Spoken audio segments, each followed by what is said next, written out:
പ്രിയമുള്ളവരെ, തദ്ദേശ തെരഞ്ഞെടുപ്പിന്റെ ആദ്യഘട്ട പരസ്യ പ്രചരണം അവസാനിച്ചു. മുന്നണികളും സ്ഥാനാർത്ഥികളും കൊട്ടിക്കലാശം ആവേശമാക്കി. ആദ്യഘട്ട തിരഞ്ഞെടുപ്പ് നടക്കുന്ന തിരുവനന്തപുരം മുതൽ എറണാകുളം വരെ 7 ജില്ലകളിൽ ഇനി നിശബ്ദ പ്രചരണമാണ്. മറ്റന്നാളാണ് വോട്ടെടുപ്പ്. ദൃശ്യങ്ങൾ നമുക്കൊന്ന് കണ്ടുവരാം. കൊട്ടിക്കലാശം കളറായി.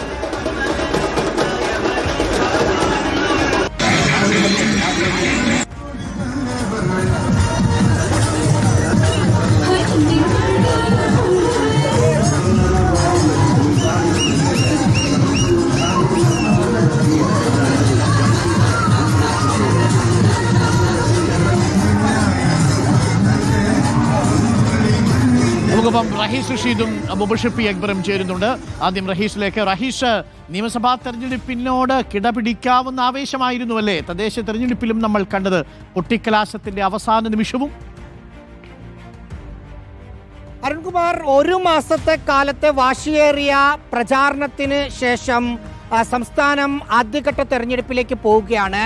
മറ്റന്നാളാണ് വോട്ടെടുപ്പ്. അതിനു മുന്നോടിയായി കൊട്ടിക്കലാശം ഇന്ന് 7 ജില്ലകളിൽ നടന്നു. തിരുവനന്തപുരം മുതൽ എറണാകുളം വരെയുള്ള ജില്ലകളിൽ നിയമസഭാ ലോക്സഭാ തെരഞ്ഞെടുപ്പിന്റെ ആവേശം കൊട്ടിക്കലാശത്തിലുണ്ടായിരുന്നു. ഏറ്റവും പ്രധാനമായും ഈ 7 ജില്ലകളിൽ ഉറ്റുനോക്കുന്നത് തിരുവനന്തപുരം, കൊല്ലം, കൊച്ചി കോർപ്പറേഷനുകളുടെ ഭരണം ഏത് വിധത്തിൽ ആകും എന്നതാണ്. 3 സ്ഥലത്തും നിലവിൽ LDF ആണ് ഭരിക്കുന്നത്. അത് നിലനിർത്താൻ LDF ശ്രമിക്കുമ്പോൾ പിടിച്ചടക്കാനും അട്ടിമറികൾ കാണിക്കാനുമാണ് മറ്റു മുന്നണികളുടെ ശ്രമം. കലാശക്കൊട്ടിൽ വലിയ തരത്തിലുള്ള പ്രശ്നങ്ങളൊന്നും ഒരു സ്ഥലത്തും ഉണ്ടായില്ല. കഴക്കൂട്ടത്ത് UDFന്റെ ഒരു പ്രവർത്തകൻ വാഹനത്തിൽ നിന്ന് താഴെ വീണ് പരിക്കേറ്റത് പോലുള്ള നിസ്സാര സംഭവങ്ങൾ മാത്രമേയുള്ളൂ. പ്രധാനപ്പെട്ട രാഷ്ട്രീയ പാർട്ടികളൊന്നും ഒരു സ്ഥലത്ത് കേന്ദ്രീകരിച്ചല്ല തെരഞ്ഞെടുപ്പ് കലാശക്കൊട്ട് നടത്തിയതെങ്കിൽ പോലും വലിയ ആവേശം എല്ലായിടത്തും കണ്ടു. ഓക്കെ, ഇപ്പോൾ മുബഷിർ പി അക്ബർ ഉണ്ട് കൊച്ചിയിൽ നിന്നും. മുബഷീർ, കൊച്ചിയിലെ പ്രചരണം എങ്ങനെയായിരുന്നു? ഇത്തവണ കോർപ്പറേഷനിൽ മത്സരം കടുക്കും. എറണാകുളം തിരിച്ചുപിടിക്കാൻ വേണ്ടിയിട്ടുള്ള വലിയ പ്രയത്നത്തിലാണ് UDF ഉള്ളത്. കൊട്ടിക്കലാശം കളറായിരുന്നു കൊച്ചിയിലും. ഡോക്ടർ കുമാർ, മധ്യകേരളത്തിലെ വിവിധ ജില്ലകളിലും ആവേശകരമായിട്ടുള്ള കൊട്ടിക്കലാശം തന്നെയാണ് ഇന്ന് അരങ്ങേറിയത്. വിവിധ ജില്ലകളിൽ വിവിധ മുന്നണികളുടെ നേതാക്കൾ തന്നെയായിരുന്നു കൊട്ടിക്കലാശം ഉൾപ്പെടെയുള്ള പ്രചാരണ പരിപാടികൾക്ക് ഏറ്റവും അവസാനത്തെ മണിക്കൂറുകളിൽ നേതൃത്വം കൊടുത്തത്. ആലപ്പുഴ ജില്ലയിൽ ACC general secretary, Alappuzha MP കൂടിയായിട്ടുള്ള KC Venugopal തന്നെ നേരിട്ട് പ്രചാരണത്തിനിറങ്ങുന്ന കാഴ്ചയാണ് കണ്ടത്. ആലപ്പുഴയെ സംബന്ധിച്ച് അഭിമാന പോരാട്ടമാണ് ഇത്തവണ. നഗരസഭകളിലൊക്കെ തന്നെ UDFന്റെ മേധാവിത്വം ഉണ്ടാകുന്ന അവകാശവാദം KC ഉന്നയിച്ചു. ഒരു ഭാഗത്ത് എറണാകുളത്തെ മന്ത്രിയായിട്ടുള്ള P രാജീവായിരുന്നു പ്രചാരണ പരിപാടികൾക്ക് LDFന്റെ നേതൃത്വം കൊടുത്തിരുന്നത്.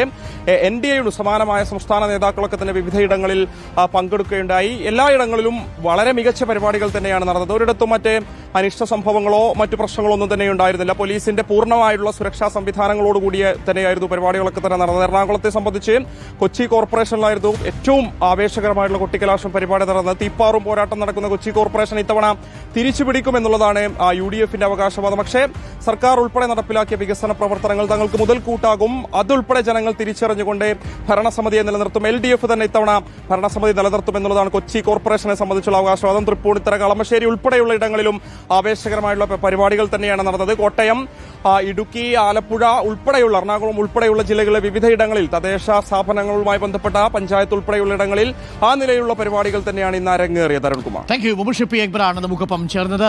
അപ്പോൾ തദ്ദേശ തെരഞ്ഞെടുപ്പിന്റെ കൊട്ടിക്കലാശം അവസാനിച്ചു. നാളെ മുതൽ പരസ്യ പ്രചരണമില്ല. നാളെ മുതൽ നിശബ്ദ പ്രചരണമാണ്. അതിനുള്ള ഓട്ടത്തിലായിരിക്കും നാളെ സ്ഥാനാർത്ഥികൾ. അത് കഴിഞ്ഞാൽ പിന്നീട് തിരഞ്ഞെടുപ്പാണ്. 2 ഘട്ടമായിട്ടാണ് നമ്മുടെ തിരഞ്ഞെടുപ്പ് നടക്കുക. 13-ാം തീയതി അറിയാം നമ്മുടെ തദ്ദേശം ആര് ഭരിക്കും.